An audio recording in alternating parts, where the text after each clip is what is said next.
Jupiter, real estate market update, February 2025. This is going to be for condos and townhomes.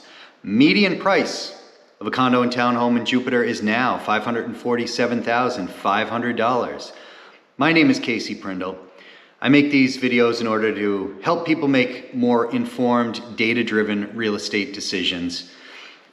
If you are thinking about buying or selling a property here in Jupiter, please feel free to reach out to me, call or text me 786-443-7203, or you can email me. I'll put it below here. It's caseyprindle@gmail.com.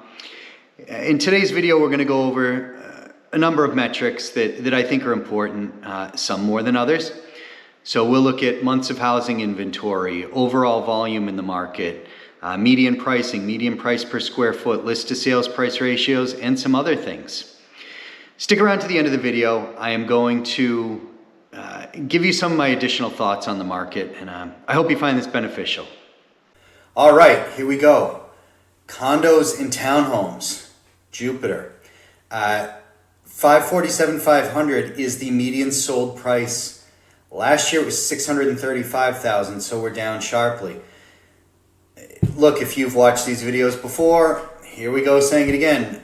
Don't put a whole lot of stock in median pricing. Simple reason is sample size is too small when we're just looking at Jupiter. Further complicating this, condos and townhomes are lumped together in this data. They are entirely different marketplaces right now.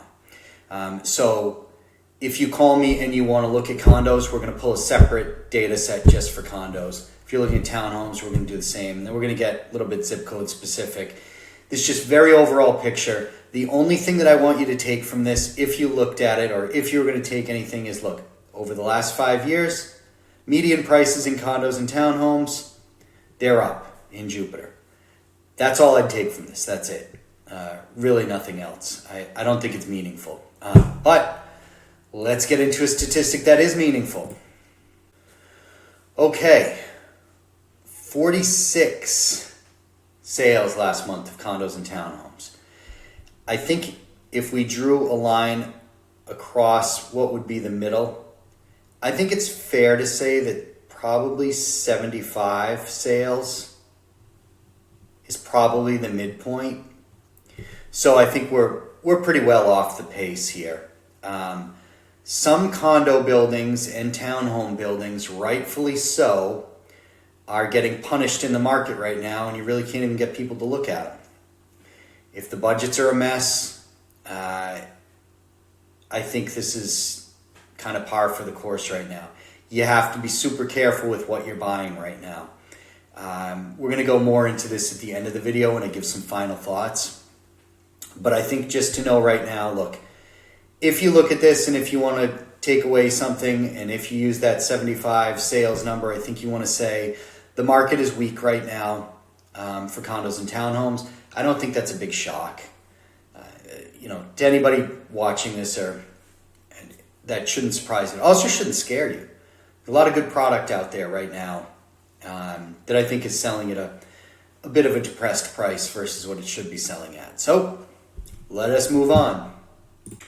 All right, list to sales price. Now this is what percentage properties are selling at versus the price they originally came to market.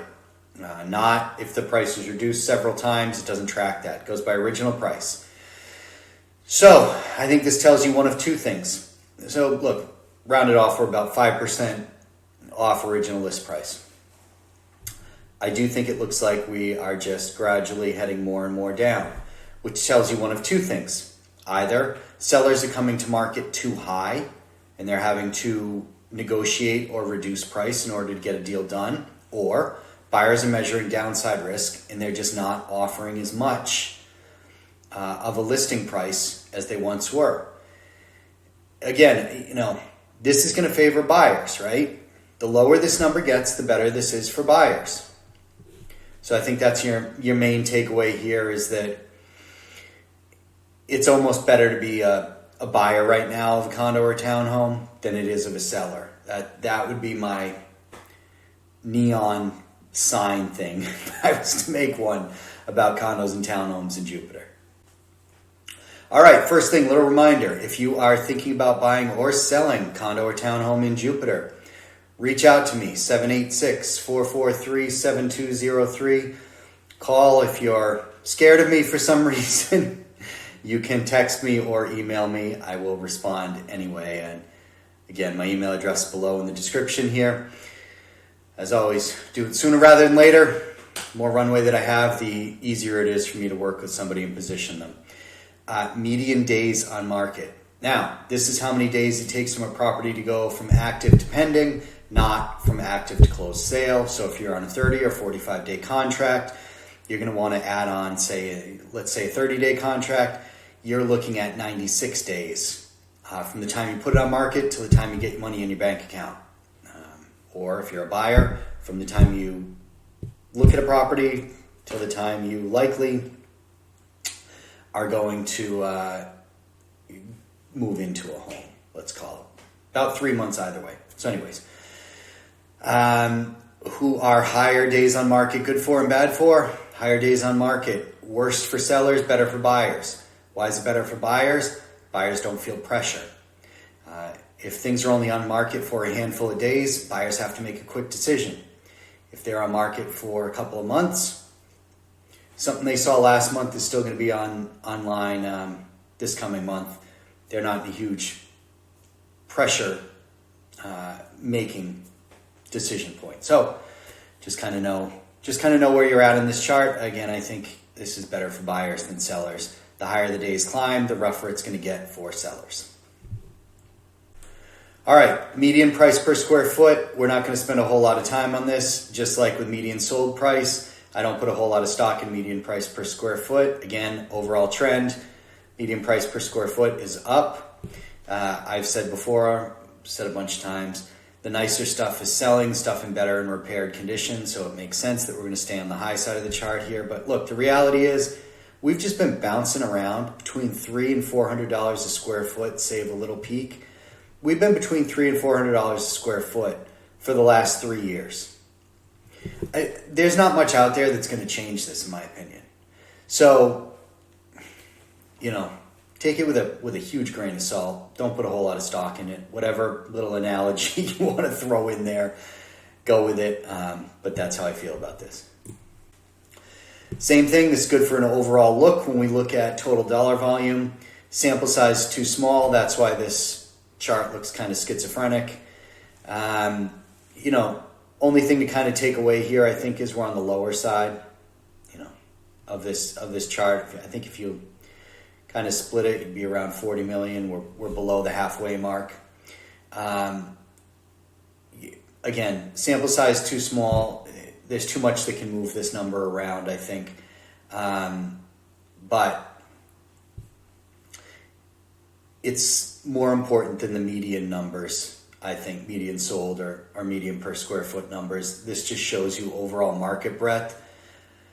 I think the takeaway here that I would give is I look at overall market breadth as being on the weaker side right now if you're going to kind of put it all together. But let's go to something I do think is extraordinarily important. Said before, I'll say again, give me one metric that shows what the market is doing. I want you to show me supply. Months of supply will give me a snapshot better than anything else, in my opinion, as to what the market is doing. Higher months of supply is going to favor buyers. Lower supply going to favor sellers, right? Real estate's just a commodity like any other. Lower supply means prices are going to go up. It's going to be better for a seller. Higher supply means it's going to be better for a buyer. Year over year, you're looking at a 10% change. Now, look, let's just go back to here. For 4 years, we've been on a steady march north. It's been getting harder and harder to sell a condo or a townhome every single day over the last 4 years, save a little pullback here. But I think overall, this chart, undeniable.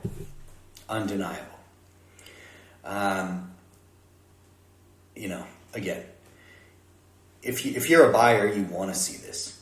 And to me, this makes sense. This market is going to be weaker than the single family home market. It doesn't mean it's a bad market for people. Look, in a lot of cases, a townhome is a really good solution. You have single family home prices pushing over $1 million. If you need a 3-bedroom, you're going to get a nicer 3-bedroom product in a townhome than you are in a single family home for the same dollar, right? You want to spend around $600,000 and you're looking at single family homes, you're going to find older construction, not in good shape, probably needs work. Townhome, you're going to find something pretty decent. So, I do think that all that this tells us really, and that I want you to take as the takeaway, is I feel like we're firmly in a buyer's market for condos and townhomes. So if you're a seller, you need to recognize this, which means no aspirational pricing. You need to price on the lower side or below in order to get your property moved in relatively short order and have it repaired and in good condition. Let's get on to my kind of final thoughts here. All right, one more reminder. Give me a call, send me a text, 786-443-7203, or email me. I can't help you out if I don't know you exist. A lot of people watch these videos, both on my website and on YouTube and kind of everywhere else that it is.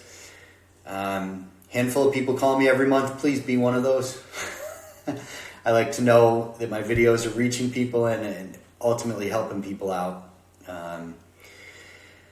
All right, my final thoughts are going to be on structural integrity reports, abbreviated as SEERs, or as your budget studies that are being done, reserve studies that are being done.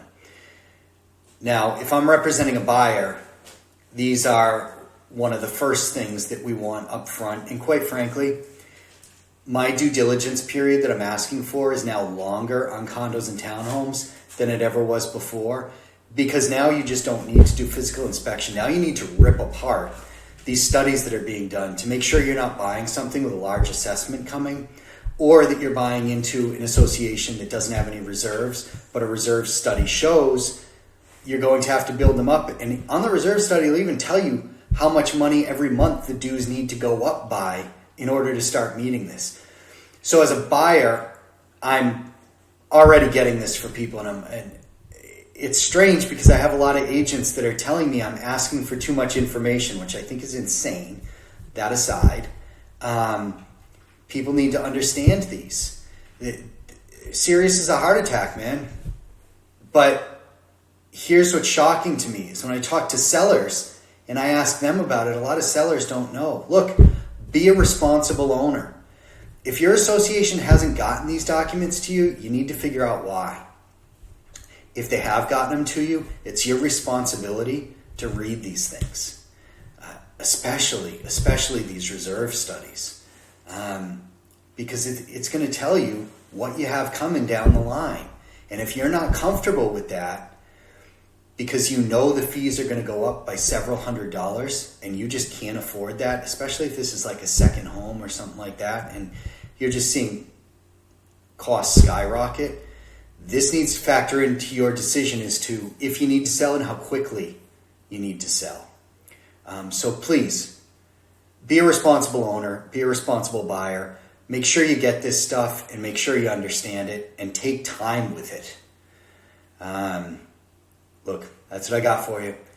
As always, thank you guys for watching. I greatly appreciate it. Please do reach out to me. I really like to talk to people, and I like to talk about real estate. I'll see you next month. Have a good month, guys.